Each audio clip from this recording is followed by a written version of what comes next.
Hi, Lisa. It's Jana. I'm here with Ian Ward, and I'm getting ready to just read him in and get this podcast started. So, three, two, one.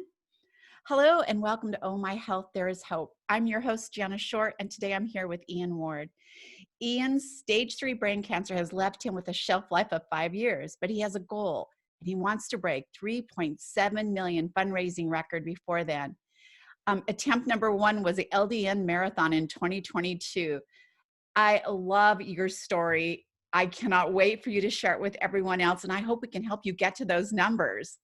Yeah, that's what the end goal is trying to get as much people to be able to know what's going on and see if they can sort of chip in themselves, and then hopefully they can look at it and think, yeah, that record, I gave €1, I gave £1, I gave $1, so I contributed into that. I think that's beautiful. You know what? I don't even know if you're familiar with this because you have an accent, so you're probably not from the US. But I have lived there when I was a child.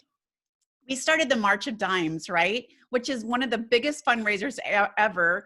And it was started by one of our presidents, and it was during the time of depression. And he thought if everybody could just give a dime, right? Back then, a dime was a lot. Yeah, it would have been Especially, significant. It would have been in the right. 30s. But we found a cure for polio through March of Dimes, right? And it was just Really? everyone, yes, giving a dime, a little teeny bit, if everyone pitches in, goes on a massive, distance. I did not know that about polio. Yeah. I'm going to totally start using it every time I talk to someone. Yeah, you know how polio was? Yeah, a little bit It here, a was our little bit there. President Roosevelt. He had polio and he wanted to find a cure. And during the Depression, when nobody could afford to give, he Oh, started the March of Dimes, which was everyone just donated a dime. was Roosevelt, was he the president who was in the wheelchair? Yes. And yeah, that'll make sense with polio. Yeah, so I'm super excited to hear about your story and share with us. And I want to talk when you're done a little about what you call a shelf life, because I had a shelf life of a couple of months, and here I am almost 10 years later. So poo on shelf lives. Yeah, no, I am a big believer in that. When I was told you have X amount of years, I wasn't really told it. I asked, where is this going? It sort of sounds like this doesn't have the happiest of endings, and they were like shrugging their shoulders a lot, as doctors will do. They don't want to say sure things when they're not 100% sure. And they said, well, technically, the data says that this someone who goes in and gets their head checked and gets a tumor looked at, that they, on average, you'll have this many years. However, the average person that goes in and randomly gets their head checked when they don't have symptoms isn't 31. So you are not average in it. Oh, I know, I was 30 at the time at the first check. So they were like, so you don't qualify as average, but because you're so unaverage, we don't know any data that is suitable for you. So all we can say is like 5-6 years, but take that with a pinch of salt, sort of thing, because it shouldn't have happened to you this early, but also you shouldn't have discovered it and be getting treatment because you don't have any symptoms. So there's a lot of kind of curveballs being added into the mix. And I kind of started thinking that is a lucky way that it's a lucky and like an unlucky thing, that you can kind of go back and forth with this the more you think about it. And I even came up with another thing the other day that was true. I ended up getting these treatments with a company called the Hammersmith Medical Research Center. And one of the reasons I ended up working with them was because I didn't get into another medical trial. And the reason I didn't get in was because my heart was too healthy. So it was beating at a low couple of beats per minute. And it was like 40 something. And it was because I was running marathons at the time. And so the doctors said, we're really sorry to have to bring you in and do the medical tests, but we know you're too healthy, but on paper, we have to be really specific about this because it's research. Your heart rate is naturally below 50, which is where our threshold was. So we can't have you on the medical trial. And I was really disappointed because it was a HIV vaccine, and they were paying a lot of money to just go in and give blood once a week. So it's like, that's a very handy way to make like £3,000. So I was here like, oh God, what a loss, what a potential loss. But then they passed on my information to Hammersmith Medical Center, and they got in contact with me and said, we have gotten news that you're willing to do medical trials, and we have almost the exact same medical trial, except we have a wider, oh, I didn't think there were any flies left in the the season, but one's found its way into the room. And yeah, they said you qualify for our test. Our test isn't as limited in terms of what your natural heart rate is, and it actually ended up paying like I think £200 more. So it was a benefit. And then ultimately I stuck with them because they were very it was really pleasant to do the medical research with them, and they ended up being the organization that said, hey, we're doing one on I think it was a sleep condition with schizophrenia. Would you like to do this one? And that was where I did my MRI, where they then said, you have a tumor. So me being too fit from doing marathons kind of ended up with me on this path where I got this thing discovered. And it's like, I know that's all coincidence. I'm not a particular big believer in everything happens for a reason. That's not quite my style, but like I still like to sort of think about like the butterfly effect and how such a small thing can actually end up having such a significant effect on your life in either a positive or a negative way. And I think more positively in the whole situation, because if you are sort of given not so much a timeline, but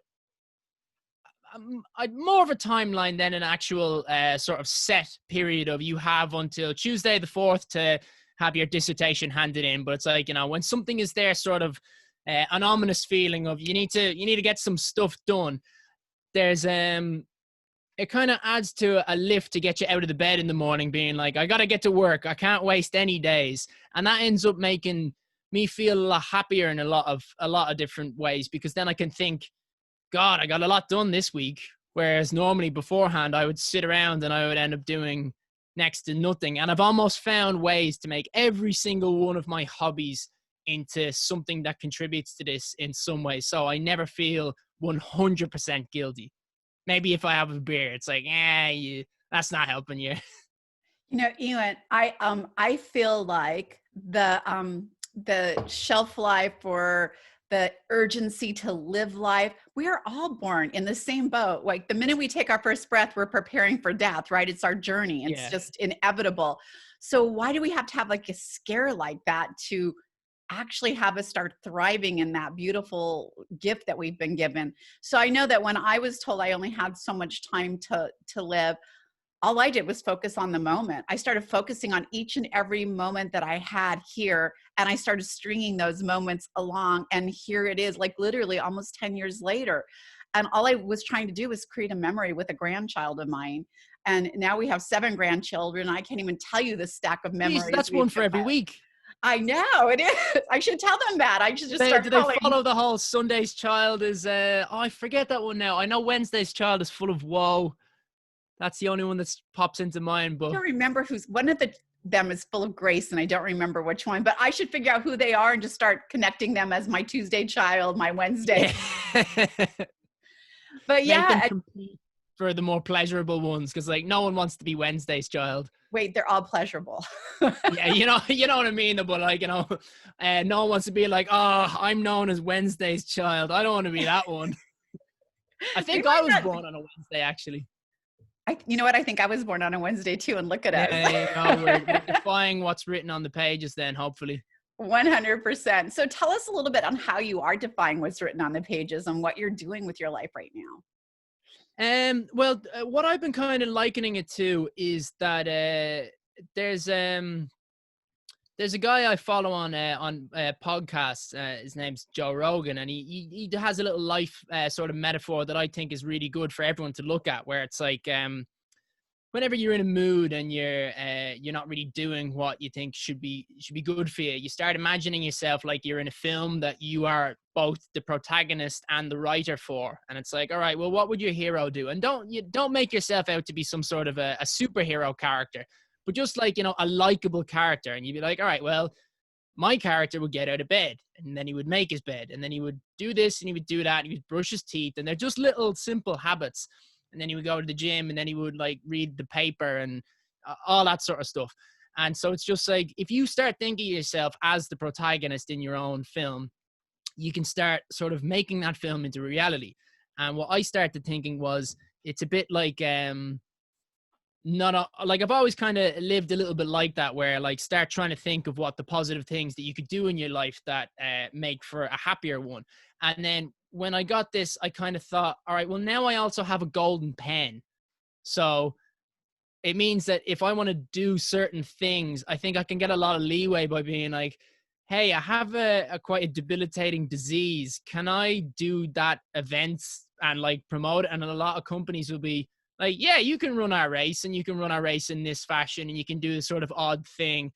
And yeah, we'll be able to let you into this place and do that thing. And in order to push the message, obviously it helps to be able to get onto radio shows and talk shows and podcasts and all that sort of thing to spread the word around, by not just saying I'm trying to raise the money for this charity, but I'm trying to raise this money for this charity, and I also have a personal connection with it.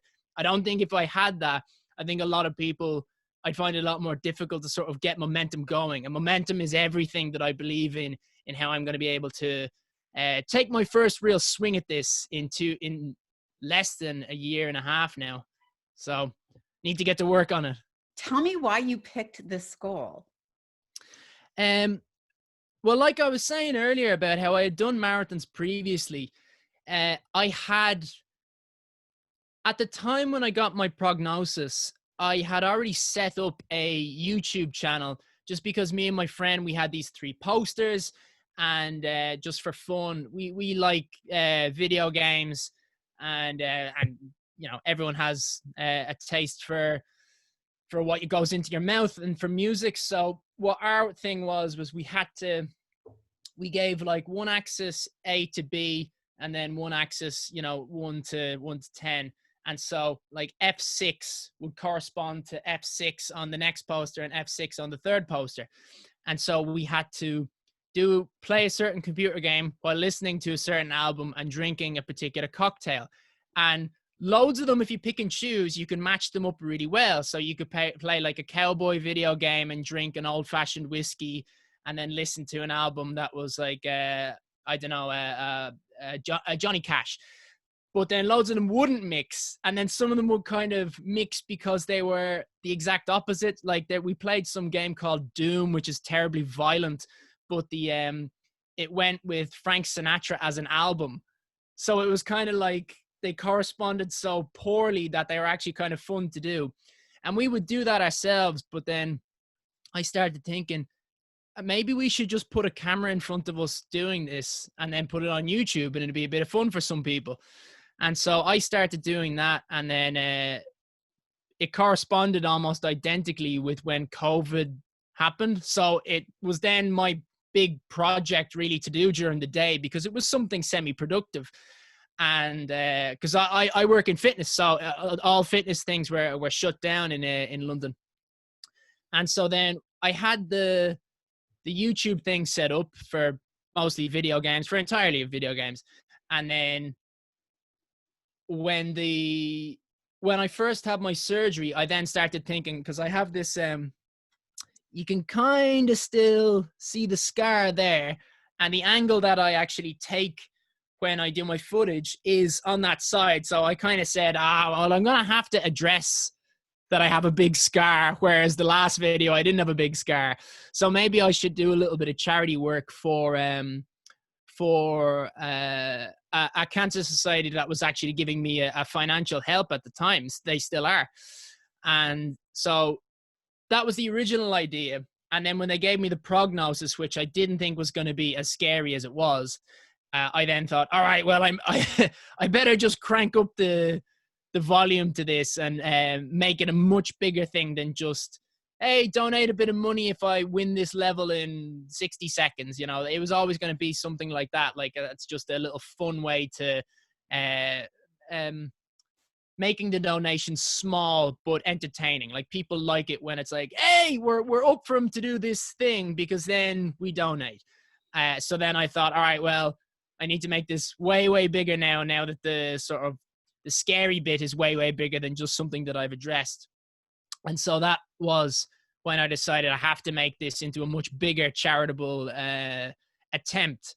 And the first thing that I thought of as an event was like, you need to be doing something that is difficult, that's particularly difficult for you as a patient. And the first thing that popped into my head was marathon, because I had done a marathon years and years ago. But if you're just an average person running a marathon, everyone does it for charity. Absolutely everyone. It's only like elite level runners that do it for fun. It's like they don't even let you do it in London without actually giving to charity. It's a huge charitable event. And so I said, okay, well, maybe I'll do that. And then I started looking up afterwards, because I knew that there's ways that if you dressed as something, you could have a little silly world record. Anyone can do it. You don't have to be fast to get these records. You could just have to be specific for what you dress up as. And so I started looking that up. The first thing, again, that I thought would be most suitable for the YouTube channel that I was running was video games. And then so I typed in, I saw how quick I would have to do it. And then so I saw how much money had to be raised to break the world record. And then the first place I looked for how fast I would have to do for the first thing I thought of.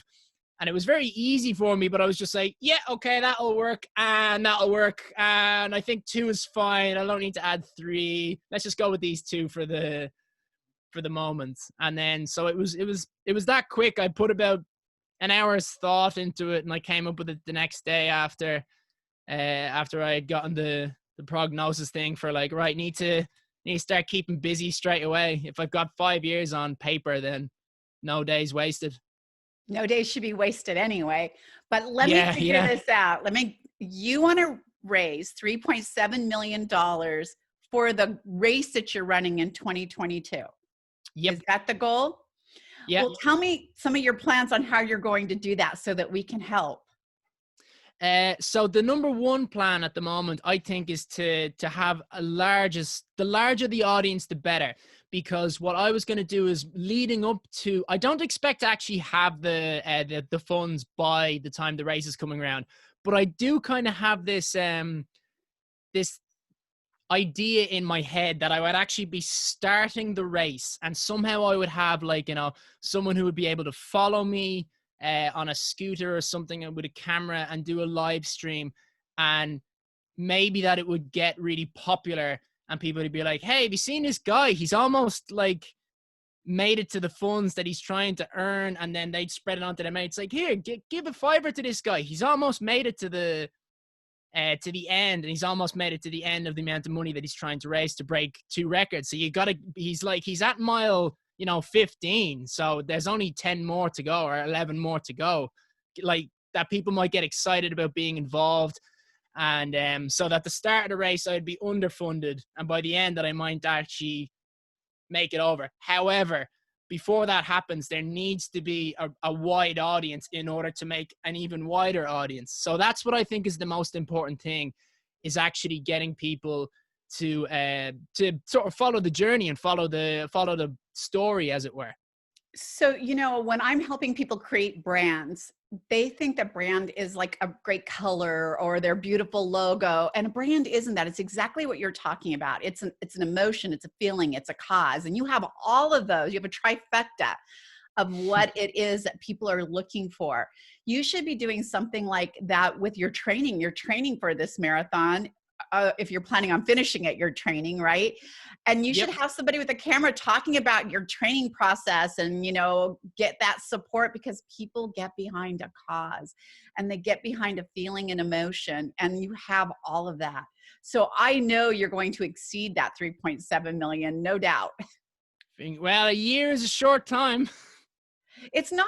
It's longer than a year, because we haven't hit 2021 yet. No, we have not. And London longer. Doesn't have it the earliest. It has it in April. In April? Yeah. Do you know when in April? It's not set in stone, but all the previous years are usually, I would imagine it would be early April. That would be my guess. Well, we want to help support you. So anytime you get something, tag us in it so that we can tag it out to all of our listeners and and followers, because these are the kind of things that we love promoting and helping people with. So if you hit that goal, what's next? Like, you have to have a I think bigger I just have goal. to like crank it up to an insane amount. One where it'll be like, yeah, okay, next person come along, try to beat that one. I think I'd have to look up for what's the most amount of money anyone ever has raised for a charity, and that I'm sure would be like, to do it for the marathon. That's a specific thing, but I tried to look up what the most amount of money raised ever was by an individual person, and it gets a bit gray and it gets a bit kind of muddled. So I just stuck with the marathon one because it was clear. It was defined by Guinness, which just seems to be the company that runs all the record holding. But yeah, I think I'd try that and just like see what's the next sort of semi-achievable thing, and just like set a year, off you go, see if you can do more. So, I believe in what you set your mind to do, it does. Like, it has no choice. Like, it just has no choice. You set your mind on something, you create that beautiful mindset plan, and it just starts to happen. So I have no doubt that you're going to hit that $3.7 million. And it would be amazing if you hit it before the race. But I think the plan that you have for during the race, getting people excited and to help you push you on, I think that is even an incredible idea. I think I'd do it faster if I knew that it wasn't, like, in a way, that's going to be harder. Is this like, it's very, very fast. You have to go being from Europe, we always use the kilometer system more, but I think the American equivalent would be 6-minute miles. Oh, that is Would be, fast. yeah, it's so unpleasant. I'm even like breaking it down to training. And it's like, okay, so I would normally the run that I would go for that I quite like is a 5 kilometers, because it's just like it's long enough that you can get into it, but it's short enough that it doesn't take much out of your day. Like, whatever you're doing after a 5K run isn't going to be much of, you're not going to be walking around like or like that. So 5K would be the race that I'd be used to doing. And you have to do a 5K in 21 minutes 15 seconds, and that's quick enough. Like, if you were to say that to someone and you were meeting your friends in the pub afterwards, and they're like, oh, you were racing before you came out, how quick did you do your thing? And you told them that time, they'd be like, well done. Not a bad Crazy. time. Yeah, you get a couple of winks of approval, and like the nodding of the head and the shaking the glass at it. Iain, I'm not a runner at all. I do not love it at all. But after I got healthier, my daughter's a runner, and she asked me if I would run. We have these things in the US called Ragnars. I don't know if you have them in England, but we have Ragnars, and I joined a Ragnar that was a 2-day, 200-mile run. So we ran up the coast or down the coast of California, and it was 2 days. 200 miles in 2 days, but it was a relay. So my part of the relay was 3 legs that totaled 26 miles. And we would just tag each other out. The car would go to the next point, pick up that runner, throw out the other runner. And it was amazing. And again, it was only 2 days, and I only had to do 26 miles, but it was a one and done. When I crossed that finish line, my daughter's like, I can't wait. Let's do the next one. I'm like, I'm done. I tapped out. I created that memory with you. Hang on to it, because there won't be another. So that's exactly how I felt when I did my last marathon. I did the London one. I drove myself mad, like, with the training, and then finished up, and I was like, right, I'm not doing running for a long, long time. And I got back into rugby, and I don't know how much you know about fitness, but your muscles, you have 2 types of muscle, and one is called slow twitch and one is called fast twitch, and they develop in the same sort of imagine your muscles like a house. They develop in the same house, and you can develop both of them. But if you want to make the family of the muscle really strong, you end up pushing the other one out. And all the training I was doing was all like weights and strength and being able to sprint really fast, which makes the legs that were built for endurance and lasting long. a lot weaker. Just look at the champion marathon runners. Look at Mo Farah, and then like compare them to Usain Bolt. They look different. So I was looking more like Usain. I didn't look as good as Usain Bolt. I'm not trying to say it at all, but I was building myself up more like Usain Bolt. And then now that I've started doing the marathon, it's a lot harder to get to push all the other muscles out. So that's the biggest trick for me at the moment, is flipping the types of training that I'm more excited about, because it's like I've done the marathon, so it's like never again. Two of our runners that were on our Ragnar team were marathon runners, and they had just finished the LA marathon. And one of them had done 10 years and the other one 11 years, that they have run the marathon every year for 10 and 11 years. And they said it was worse doing the Ragnar because you push yourself and you're done. But we would get all pushed and then we'd stop and sit in a car going to the next places, right? And then you get out and try to still be in it. Yes, we were still in it. And so their body just wasn't able to adapt, and they were getting injured. And they're like, this is not like a marathon. A marathon, you just push yourself. Your body's already warm as you're getting exhausted.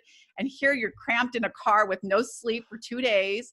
And then you're pushed out of the car for your leg. You don't just run the 26 in one go. You actually like break it up. Yes, I had 3 legs in 2 days. So it would round back to me, but you don't sleep for 2 days. You sit in a car going through the coast, that's much harder. That's if someone gave me a choice, I would do the marathon. Way much easier.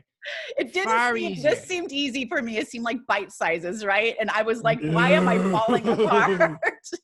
No, this is one of the, like I was saying, where I want to build an audience and then do little events. One of the events that I really want to do is sound similar to something that you've got, that you did yourself, but it's a bit more with a sort of a silliness to it. So I want there be several pairs of teams. And again, try to get someone to record it on scooters or something like that. And one person is in a wheelchair. One person is pushing the person in the wheelchair. You do a marathon and you switch as much as you want. The person who's pushing the wheelchair is dressed like a doctor with a doctor's outfit and a stethoscope around the collar and maybe a shirt, and the other person is in a hospital gown.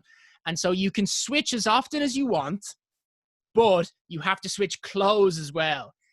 So then I want people to be there thinking, okay, well, it's actually going to be worse to be sitting in the chair, because if you're sitting in the chair for too long, your hips might tighten up. And then when you get up to run, so it's like, well, do we do 50-50? And then the other person doesn't warm up? Or do we do 2 legs each spread out? So it makes it a bit more, do we sprint? Do we sprint for there's 10 definitely minutes, a lot of strategy in that. Yeah, exactly. Sure. And then all those sort of things. I think that'd be really fun, because each person would go in with a different mentality and just find out who wins. Is someone going to be like, they'll deliberately pair up with someone who's really small, like get a child, and then they just push them the whole way. Like just leave it completely open, like wacky races. I think that's what I'll call it. That would be fun. And you probably could. Yeah. This is a whole movement here. They have them where you camp and you keep doing runs. It's like craziness. But again, I'm not a runner. And I had the joy of finishing. And my medal that I got was my favorite thing I own, because I did it with my daughter. But I do not want to do it. And you did it with a team as well. How many people get involved? There was 12 of us involved. So it was 2 vans filled with 6 people each, and we would just go. It was fun. It was crazy, and I would never do it again. Yeah. But I do recommend everyone does things, it. And that's what they would report in. It was fun. It was amazing. I'm not laying a finger of it ever again. Once is enough. So tell us how we can find you and connect with you so that we can help support you. Yeah, so if you're interested in sort of following, I have been doing the recordings of the training and how it's getting on, and at the moment I got a new dog, or my parents got a dog for me, and I made the stupidest mistake of I helped pick the dog. I wasn't aware that it was for me at the time, And when I went down, one of them, she was like jumping over the other dogs and clearly just had so much more energy. And I just thought, this is a way more fun dog than all the other ones. And then my mom was like, oh, which one do you think is the best? And I was like, this one's the best crack by a mile. You should get this one. And she's like, okay, I will. And then, like, as we were driving home in the car, that's what she said she wanted me up for getting the dog, because I did the exact same thing for her own dog a couple of Christmases ago, where I was literally just the person holding the dog, keeping the dog happy while she was able to drive the car, because a puppy, like, they'd be either very upset or trying to climb all over you. And you don't want either when you're driving a car home with a dog for the first time.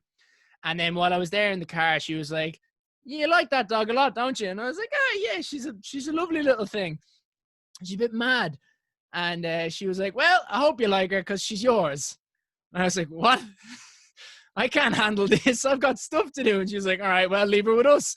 And then once she had said that, it was like, God, but I would want a dog. This would be amazing. But she's so much work. So now half of my videos are just me recording her, you know, chewing up my socks or running around like a mad thing. And then I just upload them because I'm training less, because I'm essentially like a father for 2 months or whatever.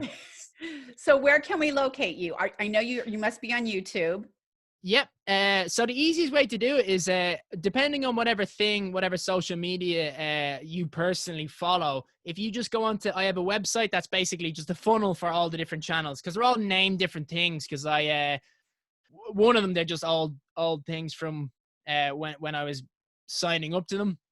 And then the newer things, I add these creative words that everyone was suggesting to me, like, oh, I like that one, I'll use that for LinkedIn, and oh, I like that one, so I'll use that for this. And I ended up with all these completely different names. And then when I was trying to promote it, I realized this is the stupidest idea I've ever had, because it's like, okay, if you want me on Tinder or on Twitter, it's Ian Fatman Ward. If you want me on Facebook, it's fighting cancer with cancer. Oh no, sorry, cancer, not cancer, and like all these different things. So in the end, what I did was I have a website called Cure Cancer or Die Trying. And then from there, you can just go, here's the Facebook, here's YouTube, here's this. And then also, if anyone would like to chip into the charities, there's the 4 charities there they're all for cancer research. But I just thought it would be nicer for someone to be able to choose the one that's local to them. So I've got one from Ireland, I've got one from the UK, Australia, and the US. Well, oh my goodness. Thank you so much for sharing your story. And I'm really proud of you, by the way, for taking the initiative to do something amazing. Well, thanks very much. So thank you so much for being here today. Yeah, pleasure.